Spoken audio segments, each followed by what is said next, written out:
Bem-vindo ao Cultivo de hoje, que vai falar sobre as nossas inconstâncias, baseado no texto de Êxodo, capítulo 15, verso 22 em diante, que diz assim: Em seguida, Moisés conduziu o povo de Israel ao Mar Vermelho, do Mar Vermelho para o deserto de Sur.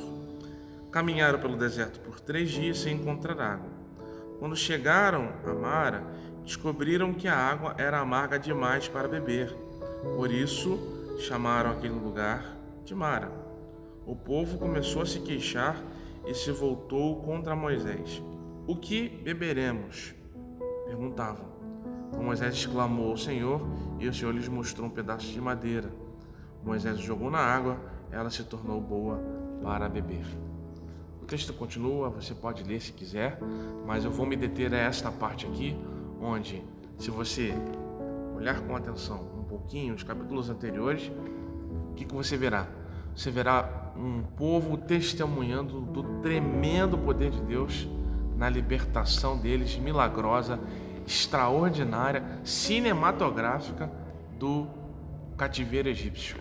E logo depois, pouco mais de 3 dias depois desse acontecimento extraordinário, dessa prova da fidelidade de Deus ao povo, depois dessa situação toda espetacular, o povo já começa a se queixar da condição da água da cidade que eles passaram a chamar de Mara, porque a água era amarga.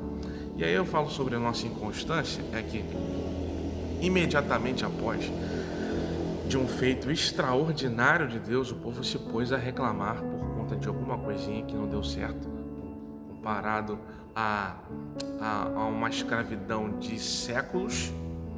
O que é uma poça de água, um pouco de água amarga, e diante desse tempo todo como escravo no Egito? Não é nada.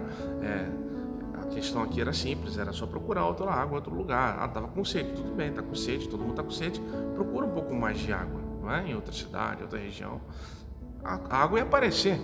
O Deus que tirou do cativeiro de séculos certamente faria a água surgir de algum lugar. Não deveria haver espaço para dúvida aqui, se Deus havia acabado de provar a sua misericórdia, a sua grandiosidade, o seu poder absoluto sobre um cativeiro tão cruel, sobre um povo tão cruel como era o povo egípcio. E depois de ter feito aquilo tudo, as pragas, a libertação, a preservação dos primogênitos, por exemplo, e a travessia do Mar Vermelho, olha só, e o povo passou a pés enxutos, como a própria palavra diz, e o povo que vinha atrás, o exército egípcio foi todo afogado, foi todo coberto pela água, e eles saíram limpos, perfeitos, com tudo que tinham nas mãos, sem nada perderem.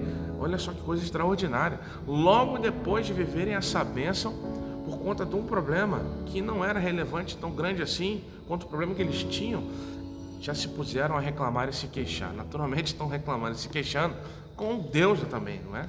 Porque quem se põe a viver na dependência de Deus e se queixa das coisas que não tem ou perdeu, esse está se queixando de Deus, porque se a vida dele está na mão de Deus, então aquilo que acontece ou deixa de acontecer também está sob os cuidados de Deus. Então, se você reclama daquilo que acontece, naturalmente está reclamando do juízo de Deus com relação à sua vida.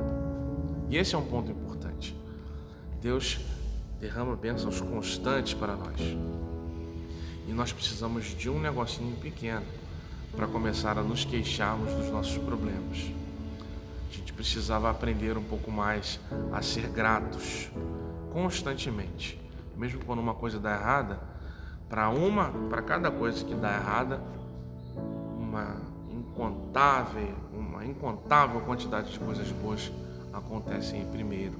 Então, sejamos gratos, mais gratos a Deus e menos reclamões.